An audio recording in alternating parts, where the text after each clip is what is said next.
¿De qué me gustaría charlar y conversar con ustedes en el día de hoy? Bueno, nosotros te hemos acompañado a lo largo de la pandemia desde el primer día, aquí sentados en el arranque, contándote las vicisitudes de lo que iba sucediendo, las noticias, los temas económicos, los temas de salud, los temas que a todos nos importaban por un alto grado de desconocimiento cuando allí, hace 2 años atrás, nos decían había que quedarse en casa y nosotros estábamos acá contándote las noticias. Bueno, parece que llegó el momento de la pospandemia o el momento de la finalización de la pandemia, dicen todos los especialistas, a menos que haya algún tipo de nueva cepa que genere un rebrote y que nos haga retroceder un poco en este desandar el camino a la pospandemia. En este marco, el gobierno ha tomado algunas decisiones y algunas medidas. Ya la semana pasada te contábamos, aquí con Josefina Tajes y con Andrés Zapoc, que el gobierno de la ciudad había decidido quitar el barbijo para los alumnos en el marco de la ciudad de Buenos Aires, que algunas otras provincias estaban haciendo lo mismo. Bueno, finalmente tal vez algunos de los que fueron más reticentes a eso, puesto que la directriz desde el número 1 o el mandamás de la provincia de Buenos Aires, como ex Axel Kicillof y su ministro de Salud, Kreplak, les costó más tomar esta decisión, pero finalmente llegó. El barbijo será optativo en espacios laborales, recreativos y educativos en la provincia de Buenos Aires. Así lo anunció el ministro de Salud de la provincia, Nicolás Kreplak, y seguirá siendo obligatorio solo en el caso del transporte público. El ministro de Salud argumentó que en la provincia hace 10 semanas que se registra un descenso sostenido de casos de COVID y que el brote adelantado de influenza, estamos hablando de gripe, estaría controlado. Además que la campaña de vacunación contra la gripe está iniciada y más del 95% de la población está inmunizada contra el COVID. Lo que estaríamos hablando de una especie ya de inmunidad de rebaño, según indican, digamos, las autoridades de la provincia de Buenos Aires. El funcionario remarcó que sostener a los ciudadanos siempre fue la prioridad, pero aún más a niños y a niñas, y recordó que en las escuelas bonaerenses se distribuyeron 33.000 medidores de dióxido de carbono para tener una adecuada ventilación y se aplicaron más de 295.000 vacunas de COVID en 3.000 establecimientos educativos. Con esto estoy diciendo que tal vez los más reticentes a la quita del barbijo y a salir de esa palabra quédate en casa era la provincia de Buenos Aires. Finalmente la provincia de Buenos Aires toma la medida, con lo cual uno tiende a pensar que si están haciendo las cosas con los datos correctos, estaríamos en la pospandemia. No todos lo dicen, pero es la realidad respecto a lo que se está viendo. Algunos familiares con los que conversaban me decían, sí, está bien, Maxi, yo realmente creo que es así, ya estamos. Está todo el mundo vacunado y si estás vacunado debería pensar que no te va a agarrar a menos que haya una nueva cepa con la virulencia que había en otras épocas. Ahora, ¿son correctos los datos que la provincia de Buenos Aires, la Nación y el resto de las jurisdicciones están tomando? Y digo esto porque hay una menor cantidad de casos y de testeos. De hecho, está sucediendo que vos vas a los sanatorios y ya no te hacen el hisopado como te hacían antes. Te decían, no, bueno, es una gripe, obviamente te dan algún tipo de medicación y te vuelven a mandar a tu casa. Con lo cual uno tiende a pensar, o se aprendió de lo que fue el manejo del COVID y se sabe que con algún tipo de medicación te pueden mandar a tu casa, porque en el caso de contagiar el 95% de la población ya está inoculada, o bien, no existen los datos correctos. Uno, digamos, lo pongo solamente en relieve para entender lo que nos vinieron diciendo hace 2 años, nada más. En base a esto, también el gobierno ha tomado medidas de reducción gradual de los requisitos para ingresar al país.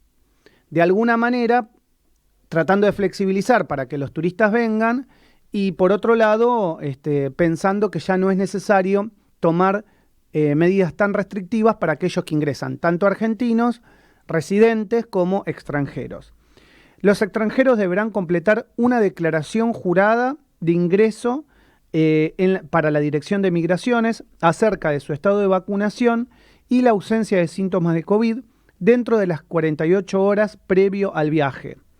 Esto lo acaba de anunciar, Migraciones, y por el otro lado la norma establece que, por ejemplo, quedan exceptuadas las personas extranjeras no residentes de nacionalidad ucraniana o provenientes de Ucrania que hayan emigrado con motivo del conflicto bélico, y establece que mientras permanezcan en situación migratoria transitoria deberán prever la contratación de seguros de salud. Además, la disposición recomienda a las personas que ingresen al territorio nacional que no se encuentren vacunadas o que tengan esquema de vacunación incompleta la realización de una prueba diagnóstica de COVID-19 dentro de las 24 horas posteriores a su entrada al país, y se aclara que el costo de la prueba a la que se hace referencia quedará a cargo de la persona que ingrese. Ya no es más gratuita. Por otro lado, se establece que ya no será necesario realizar controles de temperatura en los puntos de ingresos al país ni en los embarques con destino al territorio nacional. Con lo cual ya yo creo que con todas estas medidas que el gobierno nacional está de alguna manera publicitando y está publicando, nos está dando el marco de que la pospandemia está sobre nosotros. Entonces, si esto es así, creo que el momento de ocuparse ahora es de la economía y es de la salida de la Argentina de los problemas que generó la pandemia.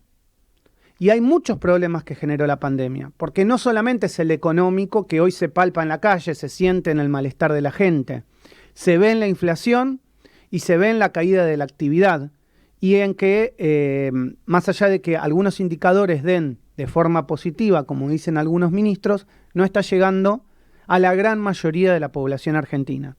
Hay otros problemas que no son menores y que tienen que ver con la salud, y que tal vez poco lo estemos hablando.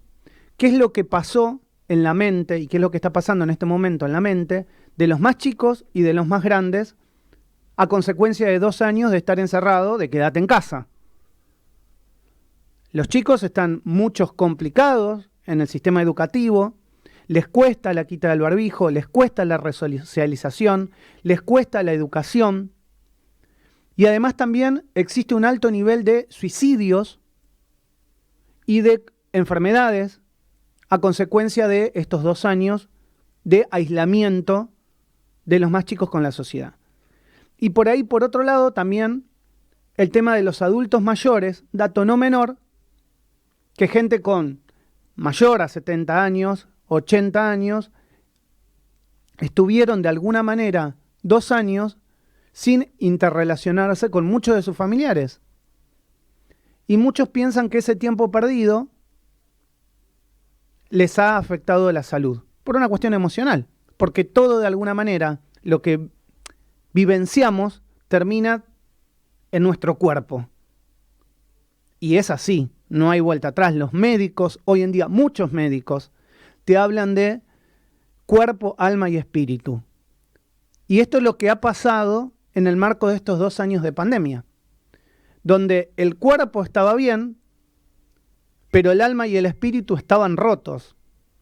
Y ese alma y espíritu roto va a hacer que hoy muchos no les sea tan fácil esa salida. Y creo que como sociedad también sería importante dejar un mensaje de tratar de bajar algunos decibeles, sobre todo en lo que vemos en la calle y en la empatía con el otro. No estoy hablando de los políticos acá, ¿eh? Es algo que no estoy haciendo en esta editorial, no estoy hablando de los políticos. Estoy hablando de nosotros con nuestros semejantes. La empatía frente a determinadas situaciones de vida cotidiana que se ven a diario.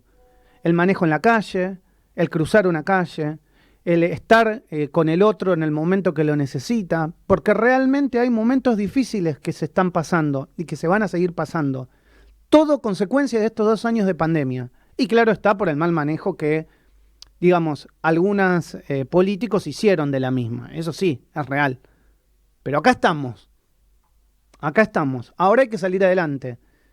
Y la mejor manera de salir adelante es que lo hagamos en comunidad, en mancomunidad. Ojalá que todos lo entiendan y lo tomen así, y lo tomemos así, en nuestros momentos de la vida cotidiana. Esto es El Arranque. Cada mañana, Maxi Lecky y su equipo analizan la información más importante del día. El Arranque. El Arranque. Todo lo que hay que saber.